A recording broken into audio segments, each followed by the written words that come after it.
Good morning. I'm the Reverend Julianne Lepp. It is so great to be with you this fall morning. We are going to be talking about risking delight this morning, and our services are going to be virtual through May 2021. And we're so glad that you joined us this morning, whether you are tuned in today with us on Zoom, logged in there, or through Facebook, or even watching later on our YouTube channel. We're trying our best to reach everyone and make you feel included. If you have suggestions of how you would like that to happen or other ways in which you would like to connect with our congregation, we are open to your feedback. And it's so important, especially during these times, that we connect with one another. I'm so glad you've joined us this morning, and we will be hearing music for gathering. Come, let us worship together.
Good morning, everyone.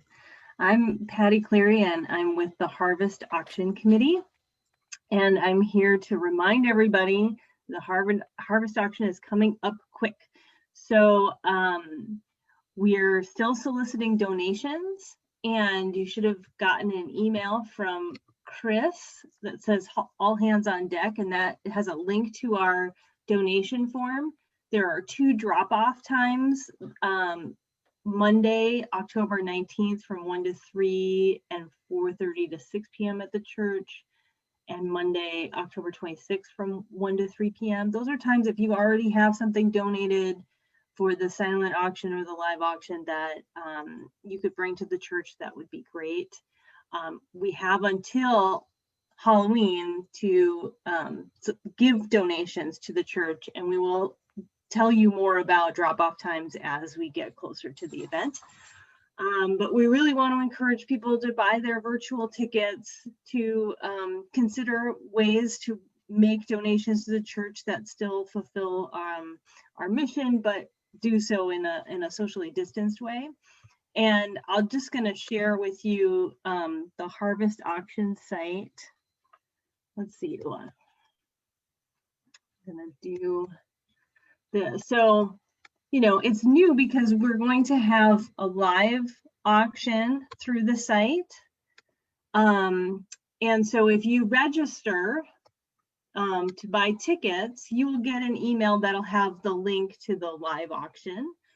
But also the silent auction is going to be through the site.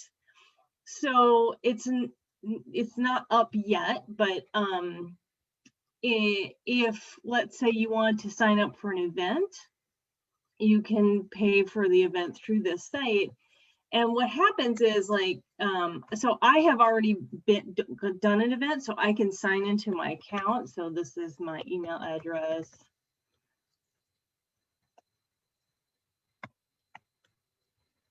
Woo, watch me type live, yes. So once that happens, then I have an account. This is where I would get a bidder number and all of that. And it shows that I did some things through the church. So that's the way that you're going to attend the live event in some way, to have your bidder number, and also to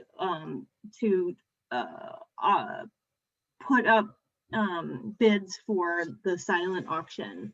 So we're doing a lot through the site. You can still go to the donation form and add in any notes if something is, you have questions for the organizers or anything like that. Just put it in there and someone will contact you. We're really looking forward to making this a really special event for everybody. We're gonna have more music, more entertainment, because we want to feel like a community, and we need everybody to sort of be there and be strong together so that we can make this a great event. So thank you, and I'll stop sharing. Yeah, and have a good day. Thanks, Patty. I am going to be announcing that we're going to try our Music for Gathering again, because our musicians try really hard to record these things, and we are continuing to want to offer beautiful music to our during our services. So we're gonna actually play our Music for Gathering again, so we can enjoy Jim Hepner's piece. I'm gonna invite Dawn to go ahead and launch that slide for us, and you know, it's amazing how much goes on behind the scenes that you're not aware of, and we have people working to record and to do all of this. So we really value our music. So thank you so much.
I'm sorry, it won't play beyond that. Well, thank you for we're continuing to work with these issues, and we will share on Facebook that beautiful piece from Jim Hepner. Thank you. We're going to move now to Raisa, who is going to do our board welcome. Thanks. Hi, everyone. My name is Raisa Schnitzius. I am the board secretary. Welcome to the Unitarian Union Universalist Congregation. We are a religious community who commit ourselves to diversity. We hope to nourish human differences, those of gender, race, age, ability, sexual orientation, political views, culture, class, and religious belief. Welcome to all who treasure freedom of conscience in the search for truth. We promise to do our best to provide you a spiritual home. We extend a special welcome to our visitors today. We hope you will follow our UUC Facebook page and stay tuned for other events such as Wonderful Wednesdays and Sunday morning meditation. There are religious exploration classes for adults and small groups for support and interests like book club. Also, families can follow our UUC Religious Exploration Facebook page. There are religious exploration classes for 4K through 9th grade and youth group every Wednesday online for middle school and high school. We're so glad that you joined us today. And now we'll move on to our chalice lighting. And we invite you to light your own chalice or candle at home where you are and say the words along with the people around you.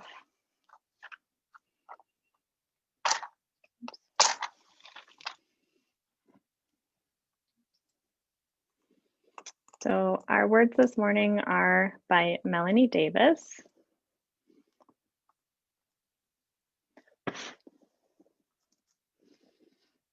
Under the right circumstances, playing with fire is a delight. Imagine being gathered around a fire pit as the crackling flames invite us to sing, dance, and roast a marshmallow or two. Our chalice also invites us to play, although with ideas rather than marshmallows. The flame encourages us to explore who we are, who our neighbors are, and where we are on our spiritual journeys. Today we light this chalice in the spirit of play. Let us trust the light to guide us in this hour and in the days to come, finding joy along the way. And next up, we have Karen Hirsch, who will bring to us a story for all ages.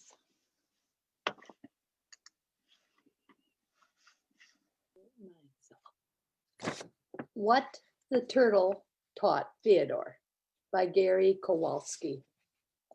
In his biography, Theodore Parker relates that as a child, 4 or 5 years old, living on a farm in Roxbury, he was walking through the field one day, absent-mindedly swinging a stick through the tall grass.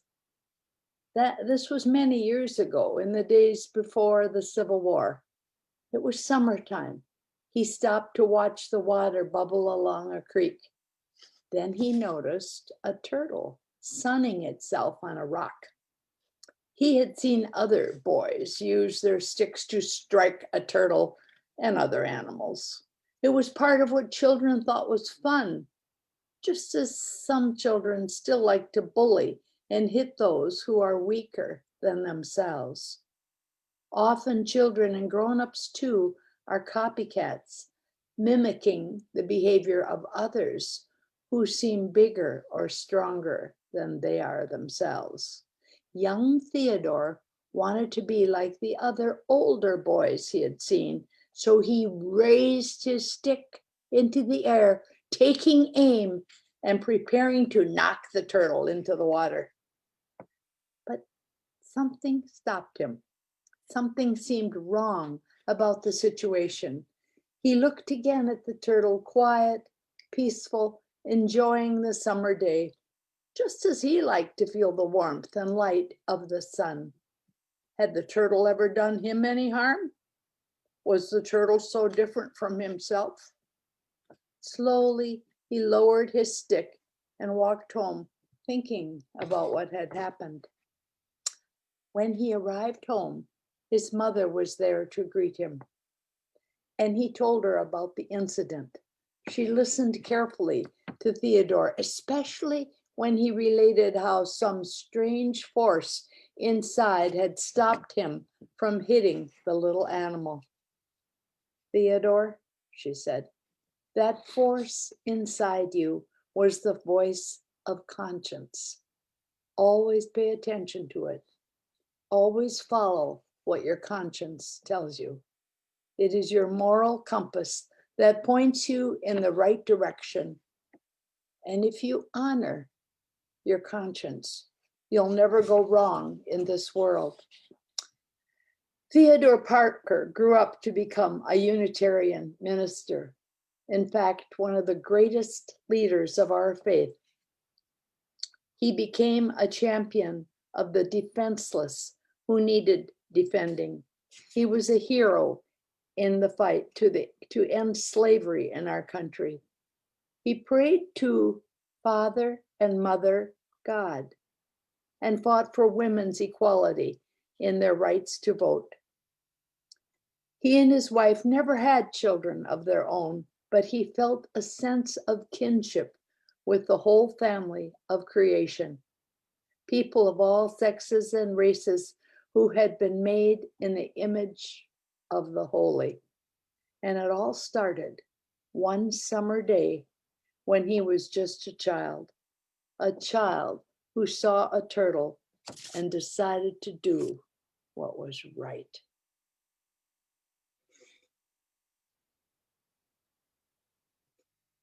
I don't see where I can. Now is the time where we share our deepest joys and concerns.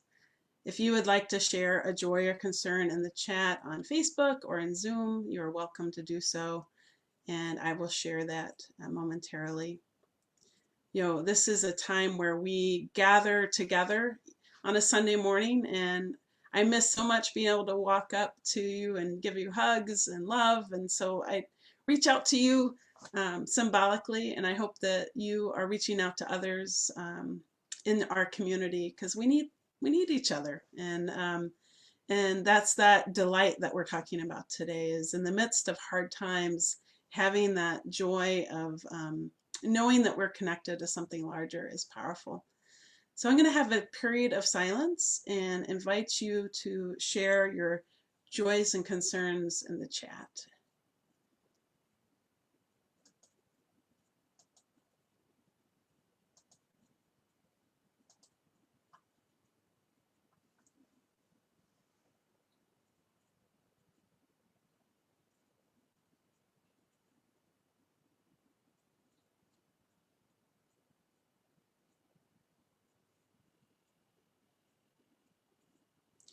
I would like to share a candle of joy for Laura Getz, who shares on every Saturday night. She shares music. She's done it, I think this was her 31st week. And she does the Saturday sing-along, and ends with the song Love Is All Around Me. And we were talking about that a little bit before service started this morning, and how it just sticks in your head. And it I think one person said that they put their grandchild, or they wake their grandchild or put their grandchild to bed with that. And you know what a great message. Love is all around me. Linda Mays is sharing that she's grateful for the beautiful seasons, especially for these cool and refreshing fall days. Yes, I went on a drive with my partner Carl on Sunday afternoon, and it was just like I let off all my stress, and it was great to see the fall colors, and went up to Alma and saw the bluffs. It was beautiful. And Frank wishes that everyone stay safe for your sake and for others. And yes, the lighting a candle for all those who are wearing masks. Thank you. Grateful. All right, so it looks like on Facebook, Randy has shared that she's grateful for friends and comfort and support. Yeah, so important right now to have our circles of care and connection. And again, I want to extend gratitude for all the musicians who've been contributing to our services, and those who have been helping us figure out how to translate what we have done for years in our beautiful building into this virtual space. You know, how we've rethought services, how we've tried to continue during this time to be together while we're apart. And that's so important. So thank you so much. So I'm going to close our joys and concerns this morning with these words. Love is the spirit of this church, and service its law. This is our great covenant, to dwell together in peace, to seek the truth in love, and to help one another.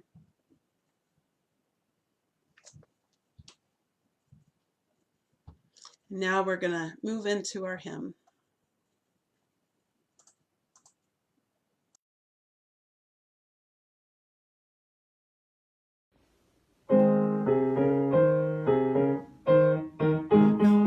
Sing to the power of the faith within. Now let us sing to the power of the faith within. Lift up your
Nurture This Precious Light by Naomi King. How shall we begin to live out our free faith? Nurture this precious light. When we do, we are beacons of freedom, creating a safe place to rest, explore, and innovate. Nurture this precious light.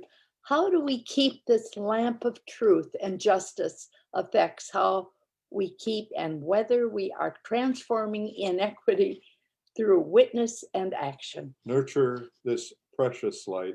As we nurture this precious light together, we become a light of hope, turning isolation into community. Anguish into peace, sorrow into joy. Nurture this precious light. As we do, our faith burns a steady flame of innovation, banishing illusion, creating a new and renewing way together. Nurture this precious light. We are living connections with our glowing stories, with our flame of freedom moving hand to hand. We Nurture this precious light. together we turn this world from bleak to bright, one flame, one fire, one light at a time.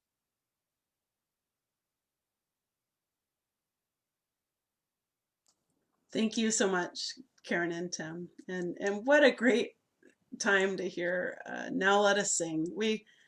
I I turn to music when I need to lift myself up and in the midst of all that's going on in the world, to be able to sing and lift up our voice and just to transcend what is going on is so powerful. And it can take us, it's almost like the lotus, rising to the top out of the mud, right? It's transcendent.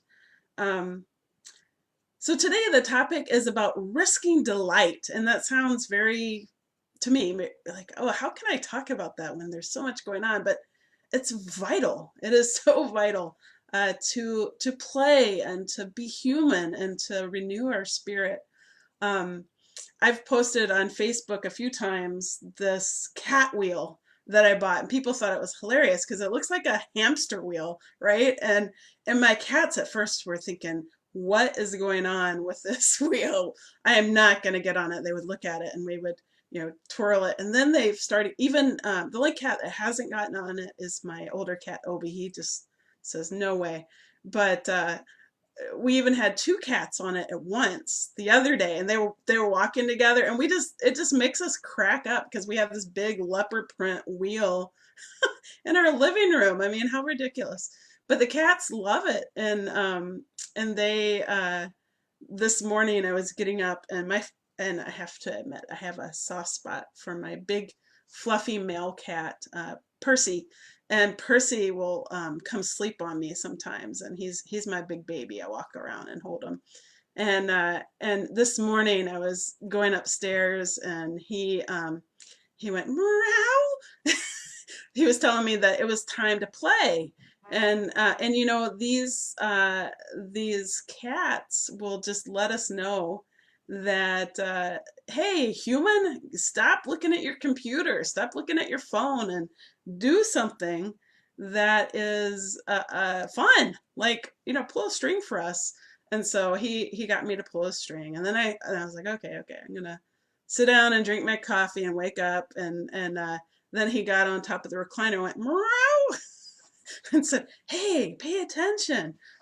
And wouldn't it be great if we did that with our loved ones, or if we did that with ourselves, if we meowed at ourselves? That sounds a little strange, but you know what I mean. So trying to find the joy and the delight in life is not frivolous. It is important. And I've even been in, the best memorial services, the celebrations of life that I've been a part of, have the ability to have joy as well as tears. And, life is made up of a variety of things, but for us to cope, it's that delight. So around 5 years ago, my son Aaron And if you haven't met my son Aaron, he is now 6 feet tall with curly hair. And but 5 years ago he was shorter than me, believe it or not. And he came out of the shower with this serious expression on his face. And Carl and I looked at each other and then asked Aaron, "Well, what's going on?" And he said, "I had a serious talk with myself in the bathroom." And we were like, "Okay." What was your talk about? And he looked kind of sad and serious. And Aaron had his own pantheon of gods and deities that he believed in, and he would write stories about them and all sorts of things. And I apologize in advance to him that this is the danger of being a minister's kid. You take religion pretty seriously, and you're kind of steeped in it. I used to preach to my stuffed animals when I was little, so I'm sorry, Aaron. Anyway, he said, and we asked him, why don't you believe in them anymore? And he said, well, I prayed for more socks. We said, what? And he smiled a little sheepishly and he said, yeah, I prayed for more socks and other things, and nothing happened. And so, we moved into this discussion about, is faith about what we get in return? And that's interesting. It's that we test that theory. If we do something, if we believe in something and it doesn't come true, then we're done. And I think that's really interesting. To think. I know when when I'm really stuck and feeling sad, or when I'm really stuck and feeling that the world is heavy and that I feel like I can't make a difference, I'll try something and then be like, well, that didn't work. Well, fine. I'm not, fine, I'm done. And it can just feel overwhelming. And, we don't live in a transactional universe. It would be great in some ways if we did. If we could pray and be like, dear spirit of the universe, I would really like more socks, and then more socks would come. Or, dear spirit of the universe, I would really like it if people weren't hungry, or if we could have a democracy that worked right now, and things like that. That would be great. But it doesn't work that way. And so in the meantime, we get involved and we keep trying and we keep believing in the things that are important to us. And have the spirit of a child. The spirit of a child reminds us to play. I don't care how old we are or how young we are, because there are some children that can be pretty serious too.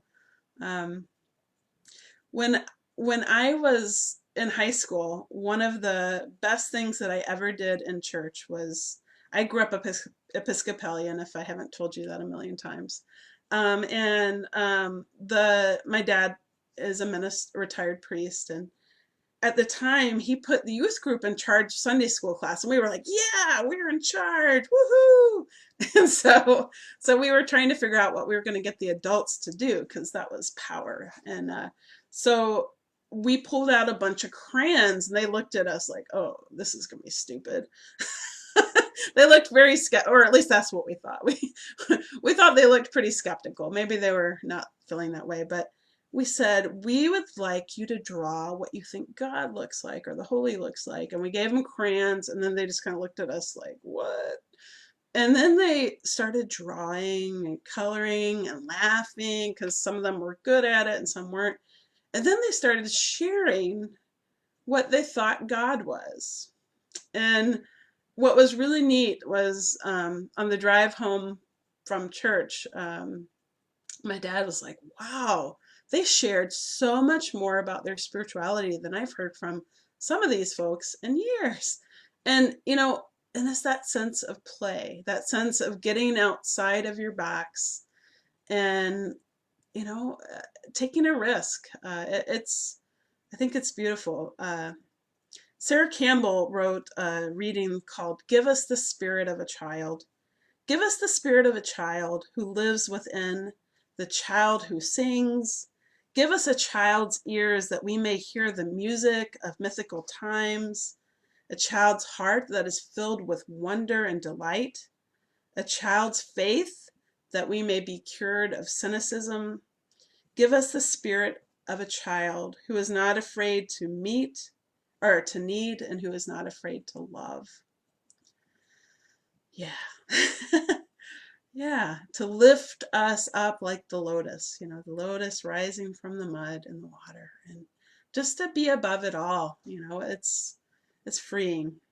There's this little pamphlet in the back of our sanctuary, and if you haven't seen it, and it may not be there right now, but we need to put it there when we're back in person, because it's a great thing. It says these are things that you kids say about church.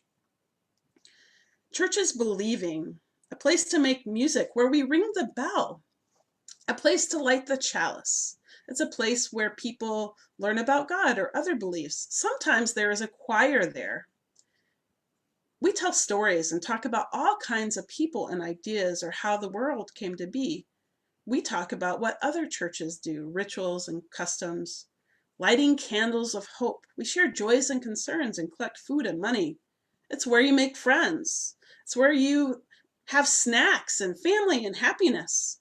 Church is where we learn to cooperate with different people. It's a place to help. It's a place where no one is a stranger. It is a place to love, a place to be quiet and to think, a place where you can get away from your troubles. Church makes me feel special.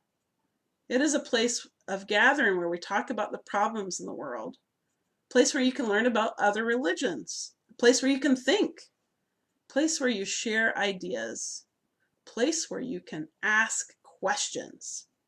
Church is fun and mind-bending. Church is art. It's a place where you feed birds. A church is not just a building, it's a group of people who join together because we share beliefs.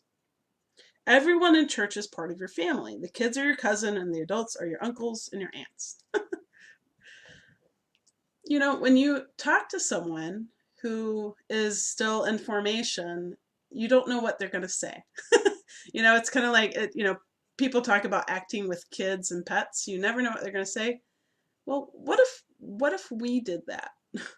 What if we brought out our crayons and we took off our cynicism and we took off our adult thinking and we let ourselves relax into that spirit of delight? You know, how would your day be different if you, instead of like, oh, I gotta make supper. I know that's how I feel sometimes. It's like, do I have to make supper again? And that's when the ordering out happens, and that's not always a good idea either. But you know, how could I be playful? Yesterday I made grilled cheese sandwiches with butter, and I felt really guilty because it's lots of calories, but it was really fun. And I smashed the sandwiches in the pan, and I flipped it over, and then I got the cheese on the frying pan, and it made a little sound, and I played because, man, I needed to play. You want to come play with me? I like to play. And, you know, isn't that right? You know, like kids would say, do you want to come over and play? And I hear adults say that too, like, let's have an art play date. And especially right now, is that sense of needing to let go. You know, in Unitarian Universalism, it's interesting to think about who has the keys to what is true. Who has the wisdom? Is it from the minister? Is it from the readings that we heard today, or the wise voices of children? And I think what is important is that we all have the power to determine what is true, and that responsibility. But that means play and wonder and experience.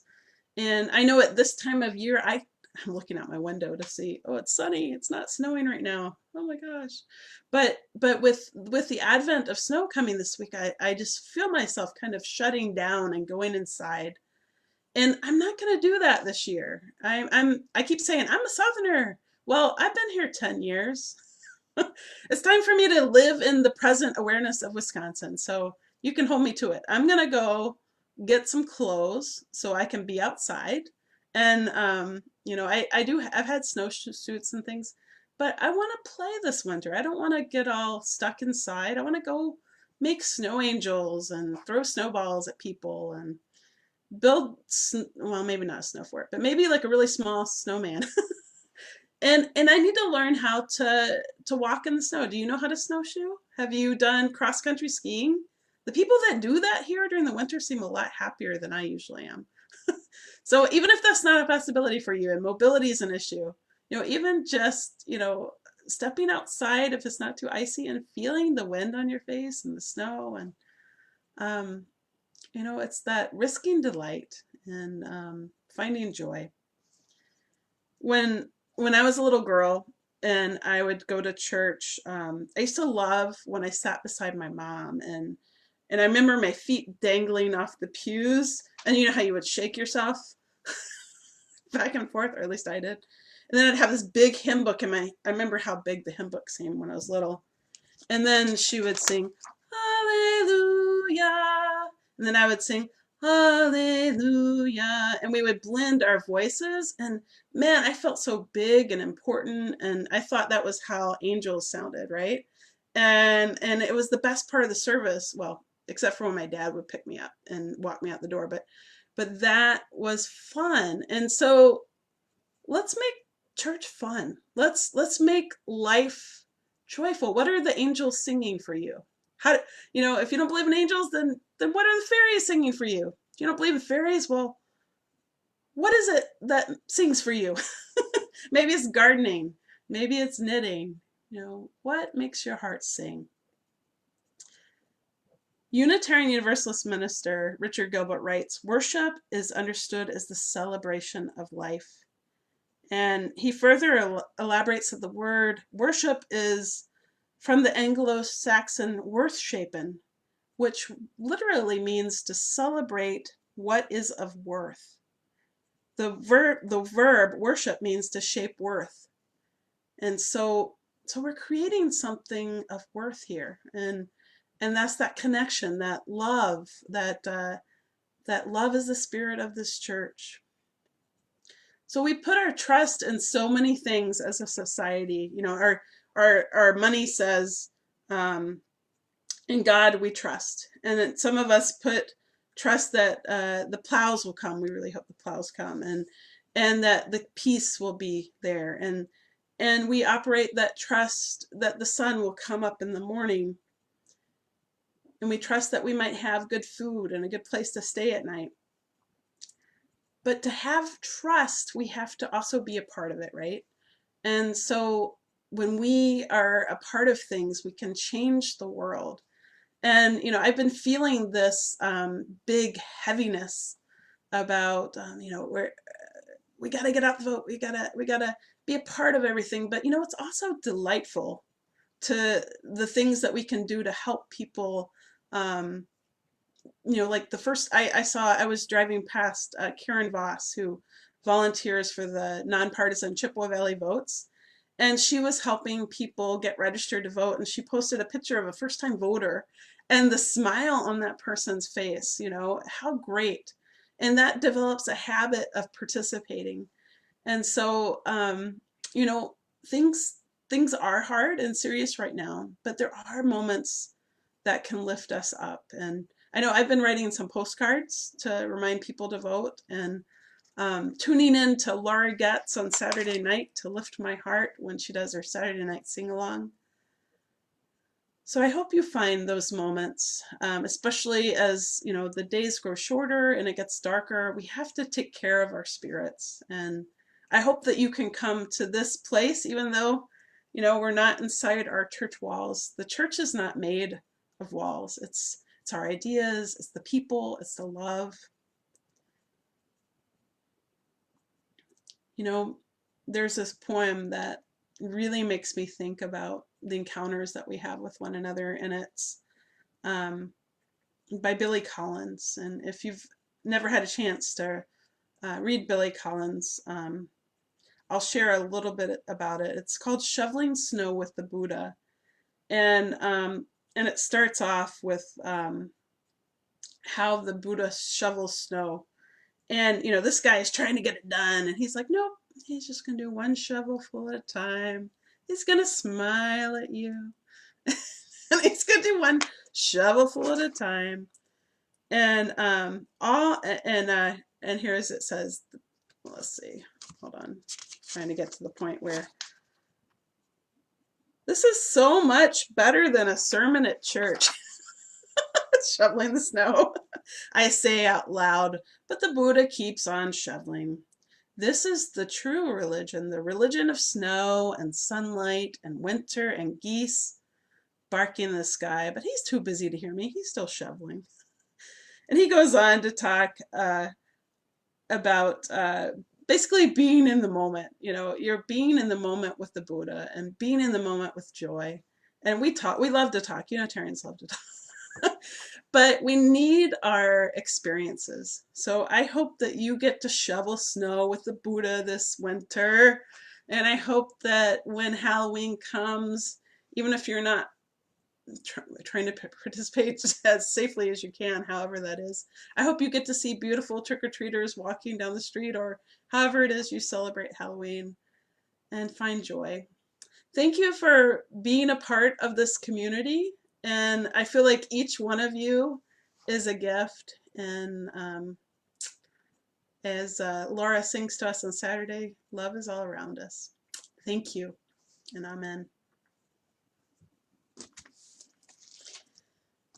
Now is the time that we move into the giving. This is what supports this congregation. And luckily, we also have our 50-50 Share the Plate. And this month in October, we're sharing those gifts with the Eau Claire District Homeless Program.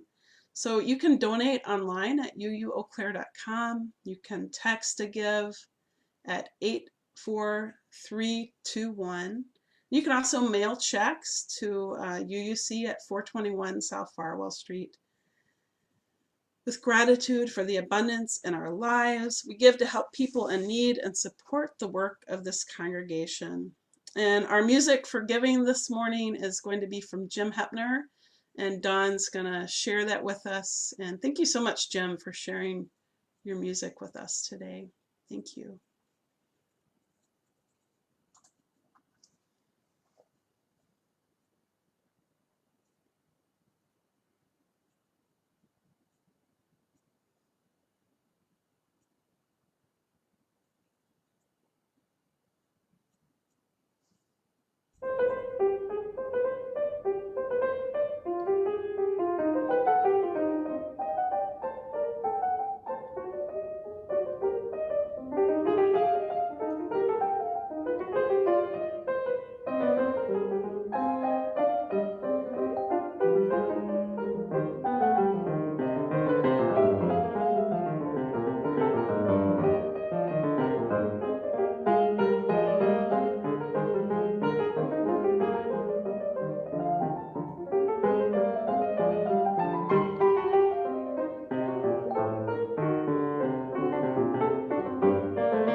So that's fugue number 2 from Well-Tempered Clavichord, also by Bach.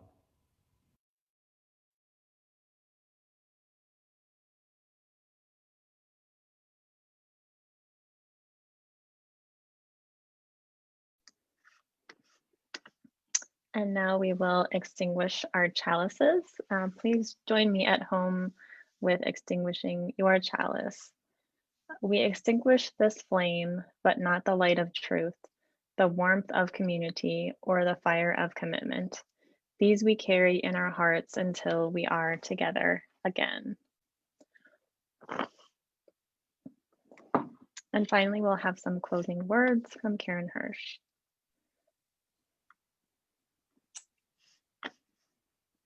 I have to wait for them to change to me, right?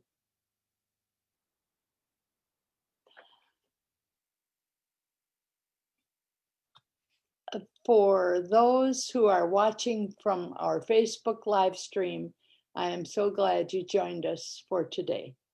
For those attending in Zoom, we will take a brief moment to share any deeper joys and concerns that weren't shared during service, and then we will move into our choir and coffee breakout rooms. Our closing words this morning are by Frederick Gillis. May the love which overcomes all differences, that heals all wounds, that puts to flight all fears, that reconciles all who are separated, be in us and among us now and always. Go in peace, go in love.